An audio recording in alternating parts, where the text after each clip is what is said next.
চলো হে মুহাম্মদ সাল্লাল্লাহু আলাইহি ওয়াসাল্লাম, আল্লাহ তোমাকে সর্বোচ্চ আসমানে দেখতে চান। আর এরা কারা হে জিব্রাইল? এরা হলো সুদখোর। এটি মহাবিশ্বের অন্যতম শ্রেষ্ঠ ভ্রমণ। আর ইনি কে হে জিব্রাইল? ইনি তোমার ভাই মুসা। এটি আল্লাহর পবিত্রতম সৃষ্টির অন্যতম শ্রেষ্ঠ মুজিজা। এটি ইসরা ও মেরাজের ভ্রমণ।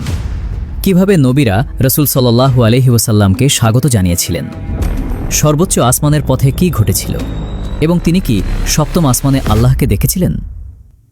এক রাতে নবী মুহাম্মদ সাল্লাল্লাহু আলাইহি ওয়াসাল্লাম ঘুমাচ্ছিলেন। তখন ফেরেশতা জিব্রাইল আলাইহিসসালাম তার কাছে এসে তাকে জাগালেন এবং বললেন, হে মুহাম্মদ, আল্লাহ আমাকে আদেশ দিয়েছেন তোমাকে শরীর ও রূহ সহ এক মহান ভ্রমণে নিয়ে যেতে, যা মসজিদুল হারাম থেকে মসজিদুল আকসা পর্যন্ত হবে। জিব্রাইল আলাইহিসসালাম আমাদের প্রিয় নবীর জন্য বোরাক প্রস্তুত করলেন। এটি দেখতে ঘোড়ার মতো ছিল, কিন্তু এর দুটি ডানা ছিল। নবীজি যখন চড়ার জন্য বোরাকের কাছে গেলেন, তখন নবী মুহাম্মদ সাল্লাল্লাহু আলাইহি ওয়াসাল্লামের ভয়ে বোরাক কেঁপে উঠল এবং নড়ে চড়ে উঠল। তখন জিব্রাইল বোরাককে বললেন, থামো, আল্লাহর কসম, মুহাম্মদের চেয়ে মহান কেউ তোমার পিঠে চড়েনি। তখন বোরাক শান্ত ও স্থির হল। এরপর নবীজি বোরাকে চড়লেন এবং সেই মহান যাত্রা শুরু হলো। তারা মসজিদুল আকসার পথে রওনা হলেন। বোরাকের গতি ছিল বিস্ময়কর। এটি চোখের পলকে দৃষ্টির শেষ সীমানায় পৌঁছে যেত। রাতের নিস্তব্ধতায় সে আকাশ পাড়ি দিচ্ছিল। মসজিদুল আকসার পথে যাওয়ার সময় রাসূল সাল্লাল্লাহু আলাইহি ওয়াসাল্লাম খুব সুন্দর একটি সুগন্ধ পেলেন। তিনি জিজ্ঞেস করলেন, হে জিব্রাইল, এই সুগন্ধ কিসের? জিব্রাইল বললেন, এটি ফেরাউনের মেয়ের সেই ধাত্রী মাসিতায়ের কবর থেকে আসছে। অবশেষে তিনি বাইতুল মুকাদ্দাসে পৌঁছালেন। বোরাক থেকে নেমে তিনি সেটিকে বোরাক বাঁধার নির্দিষ্ট দেয়ালে বাঁধলেন। এখানে ঘটে এক আনন্দদায়ক বিস্ময়। তিনি যখন মসজিদে প্রবেশ করলেন, দেখলেন মসজিদটি কানায় কানায় পূর্ণ এবং সমস্ত নবী তার অপেক্ষায় আছেন। নবীদের মধ্যে সর্বপ্রথম তাকে স্বাগত জানালেন মুসা, ঈসা এবং ইব্রাহিম আলাইহিসসালাম। অতঃপর জিব্রাইল আলাইহিসসালাম তাকে সামনে এগিয়ে দিলেন সমস্ত নবীদের ইমাম হয়ে মানব ইতিহাসের শ্রেষ্ঠ 2 রাকাত নামাজ পড়ানোর জন্য।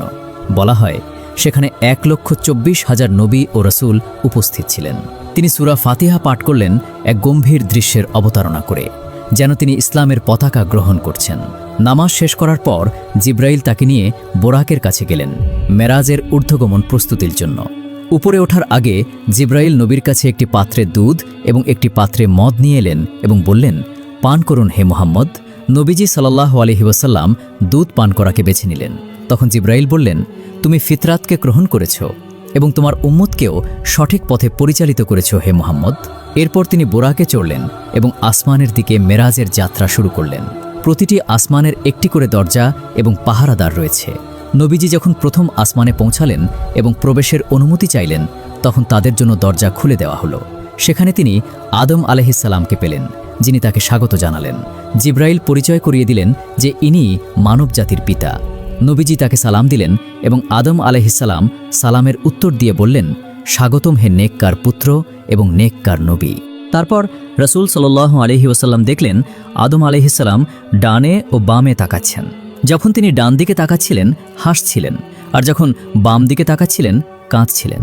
নবীজি এর কারণ জিজ্ঞেস করলে জিব্রাইল জানালেন, আদমের ডান দিকের রূহগুলো হলো তার জান্নাতি সন্তান, তাই তিনি খুশি হয়ে হাসেন, আর বাম দিকের রূহগুলো হলো তার জাহান্নামী সন্তান, তাই তিনি দুঃখে কাঁদেন। প্রথম আসমানে নবীজি এমন কিছু মানুষকেও দেখলেন যারা চিৎকার করছিল এবং তাদের পেট ছিল বিশাল বড়, যার ভেতর থেকে সাপ বের হচ্ছিল। নবীজি জিজ্ঞেস করলেন, এরা কারা হে জিব্রাইল? জিব্রাইল উত্তর দিলেন, এরা হলো তারা যারা সুদ খেত হে মুহাম্মদ। এরপর তারা দ্বিতীয় আসমানে উঠলেন। সেখানে ছিলেন ঈসা আলাইহিসসালাম ও ইয়াহইয়া আলাইহিসসালাম। তারা নবীজিকে স্বাগত জানালেন। কিন্তু সেখানে নবীজি এমন কিছু নারীকে দেখলেন যাদের চুল ধরে ঝুলিয়ে রাখা হয়েছে। এর কারণ ছিল তারা তাদের স্বামীদের ছাড়া অন্য পুরুষদের ফিতনায় ফেলার জন্য বেপর্দা হয়ে সৌন্দর্য প্রদর্শন করত। এরপর তারা তৃতীয় আসমানে উঠলেন। সেখানে ইউসুফ আলাইহিসসালাম তাকে স্বাগত জানালেন। সেখানে তিনি এমন কিছু নারী পুরুষকে দেখলেন যারা আগুন খাচ্ছে এবং সেই আগুন তাদের পেট থেকে বের হচ্ছে। জিব্রাইলকে জিজ্ঞেস করলে তিনি বললেন, এরা তারা যারা এতিমের সম্পদ অন্যায়ভাবে ভক্ষণ করত হে মুহাম্মদ। নবীজি বললেন, রক্ষা করো হে প্রভু, রক্ষা করো। এরপর তারা চতুর্থ আসমানে উঠলেন। সেখানে ইদ্রিস আলাইহিসসালাম তাকে স্বাগত জানালেন। এই আসমানে তিনি এমন কিছু মানুষকে দেখলেন যাদের মুখের কোণ থেকে কান পর্যন্ত চিরে ফেলা হচ্ছে, কারণ তারা মিথ্যা বলতো এবং মানুষের মাঝে মিথ্যা গুজব ছড়াতো। এরপর তারা পঞ্চম আসমানে উঠলেন। সেখানে হারুন আলাইহিসসালাম তাকে স্বাগত জানালেন। এই আসমানে তিনি শাস্তির আরেকটি দৃশ্য দেখলেন। কিছু উলঙ্গ মানুষকে নিচ থেকে আগুনে পোড়ানো হচ্ছিল। এটি ছিল ব্যভিচারীদের শাস্তি। এরপর তারা ষষ্ঠ আসমানে উঠলেন। সেখানে মুসা আলাইহিসসালামের সাথে দেখা হলো। তিনি বললেন, স্বাগতম হে নেককার ভাই এবং নেককার নবী। সেখানে তিনি এমন কিছু মানুষকে দেখলেন যাদের নখ তামার তৈরি এবং তারা নিজেদের মুখ ও বুক খামচে ক্ষতবিক্ষত করছে। এটি ছিল গীবত ও পরচর্চাকারীদের শাস্তি। এরপর তিনি সপ্তম আসমানে উঠলেন। সেখানে তিনি নবীদের পিতা ইব্রাহিম আলাইহিসসালামকে বাইতুল মামুরের পাশে বসা অবস্থায় পেলেন। তিনি নবীজিকে স্বাগত জানালেন। নবীজি জিব্রাইলকে জিজ্ঞেস করলেন, হে জিব্রাইল, এই ঘরটি কি? জিব্রাইল বললেন, এটি পৃথিবীর কাবার মতোই একটি ঘর হে মুহাম্মদ, যেখানে প্রতিদিন ৭০,০০০ ফেরেশতা তাওয়াফ করে। এই আসমানে নবীজি এমন একদল লোককে দেখলেন যাদের মাথা পাথর দিয়ে চূর্ণ করা হচ্ছে, আবার তা আগের মতো হয়ে যাচ্ছে। এটি ছিল তাদের শাস্তি, যারা নামাজ আদায়ে অলসতা করত। অবশেষে সেই মুহূর্তটি এলো যার অপেক্ষা ছিল। তিনি সিদরাতুল মুনতাহায় পৌঁছালেন। এটি একটি বিশাল গাছ যা সপ্তম আসমানের শেষ প্রান্তে অবস্থিত। নবীজি সিদরাতুল মুনতাহার চারপাশে এমন নূর ও রং দেখলেন যা ভাষায় প্রকাশ করা অসম্ভব। হঠাৎ জিব্রাইল আলাইহিসসালাম থেমে গেলেন এবং বললেন, হে আল্লাহর রাসূল, আমি আর সামনে এগোতে পারবো না। যদি আমি এক কদমও এগোই তবে আমি পুড়ে যাব। কিন্তু আপনি হে মুহাম্মদ, যদি আপনি এগিয়ে যান তবে আপনি ভেদ করে কাছে পৌঁছে যাবেন। নবীজি বুরাকে করে একাই এগিয়ে গেলেন এবং আরশে রহমানের কাছে পৌঁছালেন। যখন তিনি জুতো খুলতে চাইলেন তখন একটি আওয়াজ শুনতে পেলেন, কেন তুমি তোমার জুতো খুলছ? তিনি বললেন, হে প্রভু, আমি ভয় পাচ্ছি বের করে দেওয়ার পরিণতির এবং প্রত্যাখ্যানের তিক্ততার।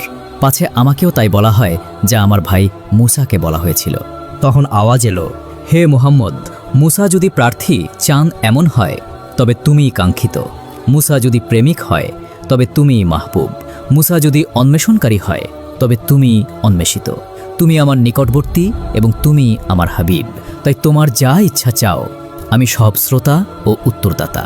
তখন রাসূলুল্লাহ সাল্লাল্লাহু আলাইহি ওয়াসাল্লাম বললেন, হে প্রভু, আমি আমিনার জন্য চাইছি না যে আমাকে জন্ম দিয়েছে, হালিমার জন্য চাইছি না যে আমাকে দুধ পান করিয়েছে, এমনকি আমার মেয়ে ফাতেমার জন্যও চাইছি না। আমি কেবল আপনার কাছে আমার উম্মতকে চাইছি। তখন তাকে বলা হলো, হে রহমতের নবী, এই উম্মতের প্রতি তোমার কতই না দয়া। তোমার উম্মত দুর্বল সৃষ্টি, আর আমি লতিফ, দয়ালু রব। আর তুমি শরীফ, সম্মানিত নবী।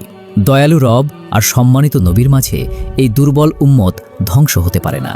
আমার ইজ্জত ও জালালিয়াতের কসম, কেয়ামতের দিন আমি বিষয়টিকে আমার ও তোমার মাঝে দুই ভাগে ভাগ করে দেব। তুমি বলবে আমার উম্মত, আমার উম্মত, আর আমি বলবো আমার রহমত, আমার রহমত।